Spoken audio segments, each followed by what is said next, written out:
militaire est obligé d'étudier les lois de la guerre et de les posséder. Tout chef, dans une guerre révolutionnaire, est obligé d'étudier les lois de la guerre révolutionnaire et de les posséder.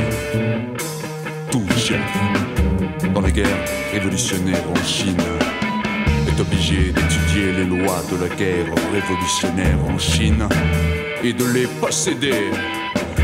Nous faisons actuellement la guerre. Notre guerre est une guerre révolutionnaire. Elle est menée en Chine, c'est-à-dire dans un pays semi-colonial et semi-féodal. C'est pourquoi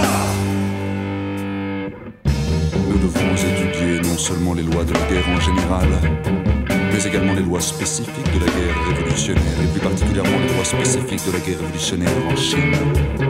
Chacun comprend aisément que, quel que soit le domaine dont nous nous occupons, si nous n'en comprenons ni les conditions ni les liens qui l'unissent aux autres phénomènes, nous n'en comprendrons pas les lois, nous ignorerons la manière de l'aborder, nous serons impuissants à accomplir les tâches qui nous incombent dans ce domaine.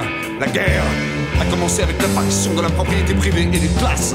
Il reste la forme suprême de l'État. Merde, connard, forme à laquelle on a recours pour résoudre les contradictions existant entre les classes, les nations, les États, les blocs politiques, à une étape déterminée du développement de ces contradictions. Si l'on ne comprend pas les conditions de la guerre, son caractère de lien qui l'unissent aux autres phénomènes, on s'expose à ignorer les lois de la guerre.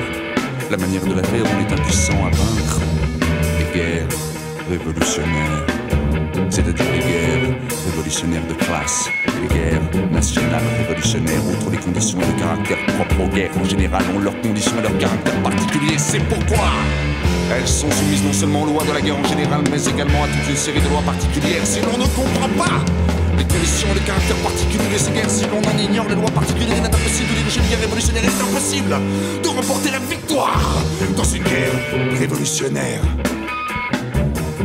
La guerre révolutionnaire en Chine, qu'il s'agisse d'une guerre civile ou d'une guerre nationale, se déroule dans les conditions propres à la Chine et par comparaison avec les guerres révolutionnaires en général. Elle se déroule dans ses conditions propres et a son caractère particulier.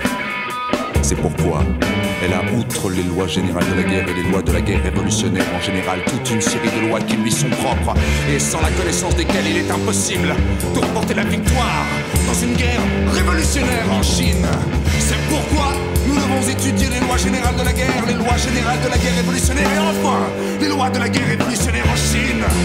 Nous faisons actuellement la guerre, notre guerre est une guerre révolutionnaire. Elle est menée en Chine, c'est-à-dire dans un pays semi-colonial et semi-féodal.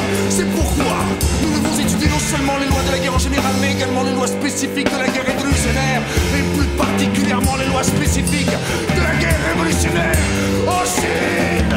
C'est pourquoi